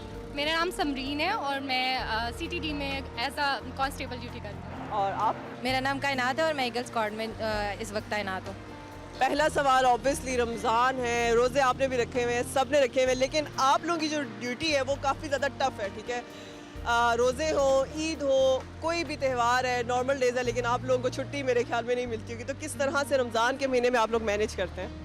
रमज़ान में काफ़ी मुश्किल होता है। सहरी तो हमारी हो जाती है हॉस्टल में ही, लेकिन अफ्तारी मोस्टली हमारी रोड्स पर ही होती है। हम यहाँ पे लोगों के लिए ड्यूटीज़ कर रहे हैं, उनको प्रोटेक्ट करने के लिए, उनकी हेल्प आउट करने के लिए, लेकिन ये है कि हमें अच्छा फील होता है कि हम अपनी ड्यूटी कर रहे हैं। अच्छा, क्योंकि विमेंस पुलिस का कॉन्सेप्ट जो है ना, मुझे जहाँ तक लगता है अब तो टाइम के साथ साथ जो है चीज़ें चेंज हो रही हैं, पढ़ी लिखी लड़कियाँ आ रही हैं, कॉन्सेप्ट फैमिली सपोर्ट कर रही है, लेकिन अगर मैं आप लोगों से पूछूं तो आप लोगों ने कैसे ये स्टेप लिया? क्योंकि एज अ गर्ल सोसाइटी में अपने आप को मूव करना, क्राइम्स बर्दाश्त करना बहुत बड़ा दिल चाहिए, तो ये किस तरह से आपने स्टेप लिया? हाँ बिल्कुल ऐसा ही है। स्टार्टिंग में तो ये था कि फैमिली ने एक्सेप्ट नहीं किया कि इस तरह की जॉब आप लोग कैसे करोगे, कैसे रोड्स पे निकलोगे। हम वो लड़कियां थी जो बिल्कुल घरों से आई हुई थी, लेकिन फिर जब निकले हमारी ट्रेनिंग्स ऐसी थी जिससे हमें काफ़ी कॉन्फिडेंस मिला और हमें उन्होंने बहुत कुछ सिखाया कि हमने किस तरह से जो है वो क्राइम को कंट्रोल करना है, या क्राइम से रिलेटेड जो भी हमारी ट्रेनिंग्स थी उससे हमने काफ़ी सीखा, जिससे हम आज अल्हम्दुलिल्लाह काफ़ी अच्छे तरीके से अपनी ड्यूटीज़ कर रहे हैं। अच्छा, ट्रेनिंग का मैं आपसे पूछूं, आप बड़ी चुप खड़ी, तो मैंने कायनात को सोचा, मैंने कहा यार आपसे पूछती हूँ कि ट्रेनिंग आप लोगों की किस तरह से मैनेज होती है? टफ है, इजी है, किस तरह से आपने कोप अप किया आप दोनों? बिल्कुल टफ तो होती है, लेकिन सबसे पहले हमें सेल्फ डिफेंस सिखाया जाता है ताकि हम सबसे पहले खुद को प्रोटेक्ट कर सकें। उसके बाद हम दूसरों की मदद करते हैं और फिर हम अपने आप को एक तरफ कर देते हैं और फिर लोगों की मदद करते हैं जी जान से। यही हमें ट्रेनिंग में सिखाया जाता है। वेपन हैंडलिंग सिखाई जाती है, बाइक से साथ साथ हमें वेपन हैंडलिंग, हमें कराटे वगैरह भी सिखाए जाते हैं। सारी ट्रेनिंग हमारी होती है इस मामले में। एक तरह से फुली पैकेज है। तो अगर मैं ये पूछूँ कि इतनी मुश्किल रूटीन में फैमिली रमज़ान में स्पेशली, अब आगे ईद भी आ रही है, बल्कि आप मुझे बिहाइंड द सीन कह रही थी कि यार पता नहीं ईद पे छुट्टी होती है कि नहीं, तो किस तरह से फैमिली टाइम या अपना मी टाइम कैसे निकलता है? मुझे तो लगता है वैसे ये मतलब ड्यूटी इतनी टफ है कि अपना मी टाइम मिलता ही नहीं होगा। बिल्कुल ऐसे ही है। घर वालों से तो कभी कभी 2-2 दिन बात नहीं होती है, कहते हैं आप लोग कहाँ इतना बिजी रहते हैं, आप उनको क्या बताएं हमारी रूटीन कैसी है। और इस तरह की ड्यूटीज़ करके हम इतने थक जाते हैं कि दिल ही नहीं कर रहा होता कि हम बात भी करें किसी से। और अगर आप छुट्टी की बात करें तो मुझे 3 माह हो गए घर नहीं गई हूँ मैं। और जब मैंने अम्मी को बताया कि शायद मैं ईद पर ना आऊँ तो कहती हैं ये तुम क्या कह रही हो, तुम ईद पर भी घर नहीं आओगी। तो हमारी रूटीन कुछ ऐसी होती है और हमारी ड्यूटीज़ ऐसी होती हैं ना, हम ईद पर घर जाते हैं ना कोई हमारा वीकेंड होता है, लेकिन ये है कि अच्छा लगता है आवाम की खिदमत करके। Okay, thank you so much and wish you all the very best. इसी तरह आप आवाम की और हम लोगों को सेव करते रहे, प्रोटेक्ट करते रहे, लेकिन उसके साथ साथ मैं आपको भी ट्रिब्यूट दूंगी और जितनी भी पब्लिक है फॉर श्योर आप लोगों को जो है बहुत ज़्यादा सपोर्ट करेगी। Thank you so much. एक और पुलिस ऑफिसर इस टाइम मेरे साथ है, सफदर उनका नाम है। आइए चलते हैं और उनसे पूछते हैं। अस्सलाम वालेकुम। खवातीन पुलिस का थोड़ा टाइम होता है, एक टाइम मैनेजमेंट है, लेकिन आप लोगों के लिए तो जब भी कॉल आ गई आपने ऑन ड्यूटी होना है। तो कभी ऐसा हुआ कि सहरी अफ्तारी बीच में ही है, कुछ पता नहीं है? ये थोड़ा सा हमारे लिए डिफ़िकल्ट होता है, थोड़ा सा टाइमिंग के जो ना शार्टेज है, तो उस पोजीशन से रमज़ान मुबारक से थोड़ी सी ड्यूटी ज़्यादा, टाइमिंग ज़्यादा बढ़ जाती है ना, क्योंकि आवाम के जानो माल का तहफ़्फ़ुज़ हमसे सबसे पहले है। ठीक है, अगर वो सेफ़ हैं तो हम अपने आप को सेफ़ समझेंगे। ये चीज़ बिल्कुल ऐसे ही है। अगर मैं आपसे पूछूं कि रमज़ान है, अफ्तारी भी है, सहरी भी है, फैमिली को टाइम देने का भी दिल करता है, तो कैसे आप सारा कुछ मैनेज करते हैं? फैमिली के पास जाते हैं? असल में ये मैनेज करना पड़ता है, टाइम निकालना पड़ता है। ड्यूटी तो ड्यूटीज़ है ना, ठीक है। सबसे पहले इस डिस्ट्रिक्ट की, इस मुल्क की खिदमत है, उसके बाद हमारी जो फैमिलीज़ हैं उसके बारे में भी हमें ख्याल तो होता है, लेकिन सब हमने जो ना ड्यूटी को टाइम देना होता है। उसके बाद जाके जो भी टाइम मिलता है हम फैमिली के साथ शेयर करते हैं, उन्हें वक्त देते हैं, मैनेज करते हैं, जो उनकी रिक्वायरमेंट है वो भी पूरी करते हैं और आवाम की जान का तहफ़्फ़ुज़ और ख़िदमत भी करते हैं। बिल्कुल। और इस्लामाबाद का क्राइम रेट पिछले दिनों काफ़ी हाई था, लेकिन कुछ अरसे में विमेन पुलिस भी ऐड हुई, उनकी भी प्रॉपर ट्रेनिंग हुई, फिर बाइक्स भी दी गई। तो आपको क्या लगता है कुछ क्राइम रेट कंट्रोल? ये थोड़ा सा स्ट्रीट क्राइम का इशू है, लेकिन हमारे अफसरान बाला ने उस पर बहुत अच्छा जो है ना फोकस किया हुआ। हमारी गश्त व पड़ताल, जैसे कि हमारे पास बाइक्स हैं, राइडर हैं, ठीक है, ईगल स्क्वाड्स है, हमारा नाकाजात वगैरह हैं, ठीक है, गश्त अफसरान है। तो इंशाल्लाह इसमें काफ़ी बेहतरी आई है, काफ़ी जो है ना रेशो वो कम हुई है और कंट्रोल हुआ है, बहुत कंट्रोल हुआ है। ओके, और 2 और मुझे वुमेन्स पुलिस मिल गई, तो मैंने कहा यार जो मेरे सवाल रह गए ना जल्दी से मैं उनसे पूछ लेती हूँ। अस्सलाम वालेकुम, कैसी हैं आप? वालेकुम अस्सलाम, शुक्र अल्लाह पाक, आप कैसे हैं? अच्छा, सबसे पहले आपका नाम, फिर आपका नाम। राबिया बतूल। आप? बागुल। ओके राबिया, अगर मैं आप लोगों से ये पूछूं कि अगर इसलिए मैं कहती हूँ यार कोई ऐसा सवाल ना हो जाए जो कि कुछ आउट ऑफ द वे हो जाए, रमज़ान में मुश्किलों से मैनेज होता है, तो कभी घर से फ़ोन आ जाए कि प्लीज़ बहुत हो गया वापस आ जाओ, तो अपनी ड्यूटी पे फोकस होगा कि फैमिली? यार ड्यूटी पे फोकस करते हैं, घर वालों को कहते हैं अब ड्यूटी है नहीं आ सकते, या कुछ भी कह के ना थोड़ा सा मैनेज कर लेते हैं, फैमिली को पीछे रखते हैं और ड्यूटी को पहले रखते हैं। हाँ। और अभी आपको पता चले अफ्तारी के बाद कि ईद पे जी ड्यूटी लग गई है आप दोनों की तो आप बताएं क्या करेंगी? इसकी शॉपिंग, कपड़े तैयार थे या ड्यूटी? जाहिर है फिर ड्यूटी तो सबसे पहले है, फिर किससे मैनेज करेंगे, सबसे पहले ड्यूटी, फिर उसके बाद। अच्छा, कभी ऐसा हुआ कि फॉर बीइंग वीमेन आप इतने लोगों को मतलब दिन में डील करते हो, कोई ऐसा जिसने आपको कुछ हार्श कह दिया, तो आप लोग कैसे कोप अप करते हैं ऑन ड्यूटी रह के? कभी स्ट्रिक्टनेस बीच में आई या आप कहते हैं यार कभी स्ट्रिक्ट भी होना पड़ता है, सब्र तहम्मुल का मुजाहिरा करना पड़ता है। अभी हम इस फील्ड में हैं तो हमें थोड़ा सब्र दिखाना पड़ता है। और जो ट्रेनिंग आपको दी जाती है, वो ट्रेनिंग के जो हिस्से हैं वो आपको उस टाइम नहीं याद आता कि यार कराटे हैं, ये हैं, लगा वो यार नहीं ना कर सकते। अच्छा चलें यार, thank you so very much and wish you all the very best. मेरे लिए तो ये बहुत ज़्यादा काबिल फ़ख्र है क्योंकि आज मुझे स्पेशल इतना टाइम दिया गया जिसमें मैंने जो है मेल और फीमेल दोनों पुलिस के साथ टाइम जो है स्पेंड किया, उनकी ट्रेनिंग का हिस्सा, बिहाइंड द सीन बहुत कुछ सीखा और उनके एक्सपीरियंसेस भी जाने, जो कि बहुत मुश्किल है, शायद हर किसी के बस की बात नहीं है। तो ऐसे लोगों के लिए स्पेशली मेरी तरफ से तो सैल्यूट है और आप लोगों को भी फॉर श्योर ये शो देख के बहुत मज़ा आएगा। लेकिन इस टाइम अफ्तारी का टाइम है, मुझे पता है मेरी अफ्तारी भी आज है ना गाड़ी में या रोड पे होने लगी, लेकिन फ़िलहाल स्टिल जो है वो ऑन ड्यूटी है। लेकिन अफ्तारी कैसे करते हैं ये भी हम आपको दिखाएंगे। ये था आज का शो, नेक्स्ट टाइम फिर मिलेंगे, तब तक के लिए अल्लाह हाफ़िज़।